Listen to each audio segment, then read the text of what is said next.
What up is Marcus with Dynasty Fun Dads. Now, I have a mock draft in front of me that I absolutely hate. Dynasty Rookie Mock Draft. This is Superflex. Now, yesterday, I did a mock draft against Mason. So if you haven't commented on that, go back to yesterday's video. Comment whose rankings you liked better after the mock draft with landing spots. This one does not have landing spots, but this one was produced a week ago by none other than one of my favorite redraft websites, which is Fantasy Pros. Fantasy Pros and Fantasy Footballers. I'm always open and transparent and honest. I love those places for redraft.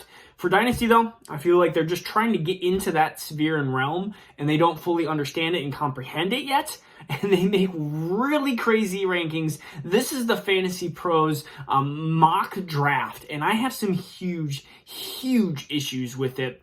We're going to start off, they have 101 Breece Hall, which is kind of the consensus 101 and should be at this point. I think that we always have to start off with the good. Breece Hall, 101. He's going to be a stud. Think of the category of DeAndre Swift, even in the categories of J.K. Dobbins. You're into that elite sphere of running back, Najee Harris, Javonte Williams. He's going to be in that sphere. He's going to be probably a top 10 Dynasty running back when you look back next year already. Breece Hall is in that elite category. Then we go into number 102. And this is what Mason had as well. And so let me know if you think I'm right or if I'm wrong on this. So again, I was one of the first people on Malik Willis. I loved him. He was my quarterback 1. No one else had him at 1. They always had Corral and Pickett ahead of him. And now he seems like after the pro day and after the combine and stuff, boom, he has shot up the boards. 102. Right now, he is not in my top 4. He's like right into that like second, third, or you could say third tier if you call Breece Hall as his own tier, because Breece Hall, it will be the 101 99.9% of the time. Then you're going to have some of these wide receivers that I like and Kenneth Walker, and then we're going to have Malik Willis. But Malik Willis is the 102 in this mock draft. Even without landing spots, I think that is very, not foolish. I just think that you're really going high risk, high reward, which is a strategy in Dynasty, but a strategy that I like to try to stay away from some of the time. And number 103 is going to make me even more mad because we have Kenneth Walker on the board. We have a lot of these wide receivers. We talk about Garrett Wilson, Drake London, Treylon Burks. We have a lot of these wide receivers. And in 103, the Fantasy Pros staff picks Kenny Pickett. Kenny Pickett? What? I'm sorry. The upside of Kenny Pickett in fantasy football is not great. He could be an okay quarterback. His upside is Kirk Cousins, Derek Carr. His upside is QB 15-16. Okay, well, I don't want that. I don't want that. I would rather have a stud wide receiver for the next, and these wide receivers are good, or a running back that I could easily try to flip for a better, competent, more upsided valued quarterback.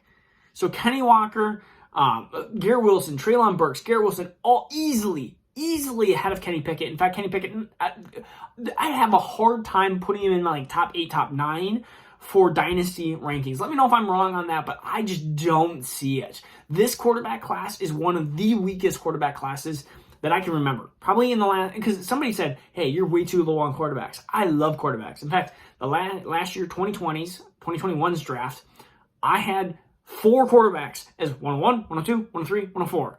Like, I loved them all. And I was having a really hard time between Zach Wilson and Trey Lance and why can't I think of Justin Fields? And so those 3 quarterbacks I would easily want over any of these other quarterbacks in this draft. In fact, those quarterbacks would be close to the 101 with Breece Hall. And probably Justin Fields and Trey Lance would be the 101 in this draft class. But these quarterbacks are not great. They're not. Most of them, I think, are going to be backups. They're going to be maybe in the Gardner Minshew territory. And if you want the next Gardner Minshew, go for it. But number 4 is Treylon Burks. They get the wide receiver at least right. My number 1 wide receiver with the highest upside. He does have some bust potential, but Treylon Burks is their number 4 player, which, again, does have bust potential, but I like that as their number 1 wide receiver taken off the board. And then this mock draft just starts getting crazier and crazier because they pick Desmond Ridder, which is fine. He would be my quarterback 3. And there's times that he might even sneak to be my QB2. Again, not in my top 10, And he better go to the Steelers. He better go to Atlanta. He better go somewhere really good for landing spot to be even close to that top 10 territory. And it doesn't get crazier quite yet, but then they have Matt Corral right behind him at 1, 2, 3, 4, 5, 6. At 6, so Matt Corral. Again, you're drafting all these quarterbacks with backup abilities, most likely. Yes, I understand they're going to be first-round quarterbacks, but they're backup abilities over Jameson Williams, over George Pickens, over Drake London, over Garrett Wilson, who is arguably potentially the safest player in this entire draft besides Breece Hall. An automatic wide receiver too, which you don't get that very often. You're talking about DJ Moore level, Terry McLaurin level. Like, that is going to be a super valuable piece, and he's just being shoved down the boards. The next two players we're going to talk about, 7 and 8, Drake London, Garrett Wilson. Again, back and forth. These really depend on landing spots, but I like this. I like these players here. If I knew that they were going to drop this far in drafts. By the way, we haven't even talked about Kenneth Walker yet, who I absolutely love, and would more likely is going to be my number 2 overall pick or number 3 overall pick in Superflex. He hasn't even been mentioned yet, and if I knew that these players would drop this far, which could happen, I mean, you get these teams that are desperate for quarterbacks. If you have this actually happen, I would love this. I would love this. Because I have some late first-round picks that I don't think I'm going to end up being between Jahan Dotson and maybe a George Pickens, or Jahan Dotson and a Christian Watson. Like, that's going to be the decision I'm going to have to make. Or do I try to reach for like a Desmond Ridder if he falls? But like, or falls, I guess you could say rises maybe. I guess falls in this draft, but rises in my rankings. It's gonna be. I don't understand this, because this is gonna get even worse. The next two players, number 9 and 10, over Kenneth Walker. Remember, over Kenneth Walker is Sam Howell and Carson Strong. Actually, Carson Strong first, then then Sam Howell. What? I don't understand you, fantasy pros. I love you for your draft wizard and your redraft purposes. Please just don't do Dynasty, or hire somebody that... You know what? I would rather you hire Mason. I'd rather you hire somebody. Hey, you can hire me if you really want to, and I'll be super cheap. You can hire Ray GQ? Yeah.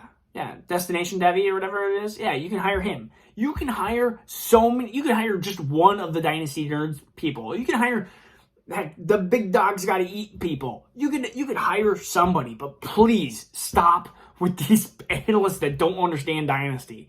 This is bad. Tell them, hey, you stick with your redraft. We're going to put in a new unit of Dynasty members, because anybody that has Carson Strong at 9 and Sam Howell at 10 needs to relearn Dynasty Fantasy Football.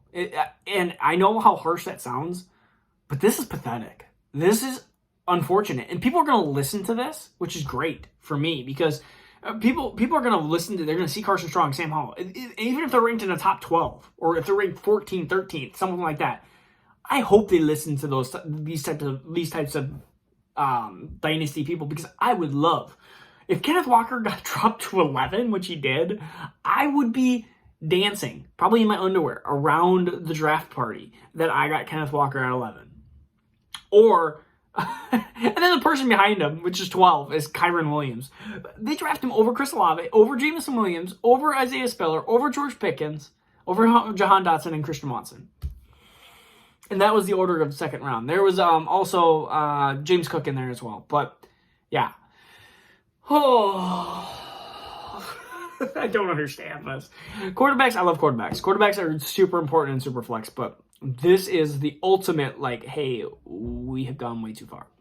So, again, this is Morgan's Dynasty Football Dads. By the way, please comment on this draft. This is just, my draft is just funny. I'm trying to find I'll wait for them to have one with landing spots. If they do, comment below on Fantasy Pros landing spots. I'm very interested. Carson Strong, 4th round quarterback, but you got to draft him 3rd overall because he's, I don't know. I don't understand. Oh, I don't understand. I really don't. All right, this is Marcus Dynasty Football Dads. Peace out. Take care. We'll see you tomorrow with more mock drafts. Now turn up.